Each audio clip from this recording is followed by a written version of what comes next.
আমি যদি অতীত মনে করে দিতে চাই, 86 সালে বাংলাদেশে ভোট হয়েছিল, বিএনপির ভাষ্যমতে ওটি একতরফা ভোট। সেই ভোটে জামাত ইসলামী প্রথমবারের মতো অংশগ্রহণ করেছিল। আজকে জুলাই ঐক্য কি জামাতের নির্বাচনে অংশগ্রহণে বাধাগ্রস্ত করছে? তারা তো 86 সালে ভোটে অংশগ্রহণ করেছিল, বিএনপি করেনি। 88 সালের ভোটে জামাত, বিএনপি, আওয়ামী লীগ কেউ অংশগ্রহণ করেনি, আসম রব অংশগ্রহণ করেছিলেন 88 সালের ভোটে। তাহলে আজকে কি আসম রবের নির্বাচনে অংশগ্রহণ আপনি বাধাগ্রস্ত করবেন? 15ই ফেব্রুয়ারির একতরফা ভোট বিএনপি আয়োজন করেছিল, কেউ অংশগ্রহণ করেনি। 2006 সালেও দেশে একতরফা ভোটের চেষ্টা করা হয়েছিল, কিন্তু সেটা ভরসত করে 111 চলে আসে।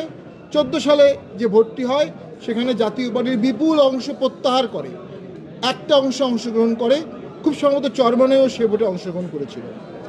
18 সালের ভোটে সকলে অংশগ্রহণ করে, 24 সালের ভোটে জাতীয় পার্টি অংশগ্রহণ করে।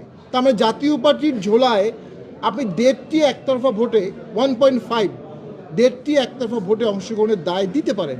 কোন দল একতরফা ভোট আয়োজন করা অথবা অংশগ্রহণের দায় এড়াতে পারছে? রাজনীতি বহুত্ববাদ, বহুদলীয় মতবাদ, বহুদলীয় মত, এর পারসিস্টেন্স থাকতে হবে। একটি মতবাদকে যদি দেশ থেকে বের করে দেওয়ার চেষ্টা করা হয়, ভোট থেকে বের করে দেওয়ার চেষ্টা করা হয়, এটি একটি নব্য স্বৈরতন্ত্র, নব্য ফ্যাসিজম। আমার ইয়াং ফ্রেন্ডসরা আস্তে আস্তে কথায় বার্তায় কাজে করবে ফ্যাসিজমের দিকে ধাবিত হচ্ছে, এবং সে ফ্যাসিজম আগের থেকেও ভয়ঙ্কর হতে পারে।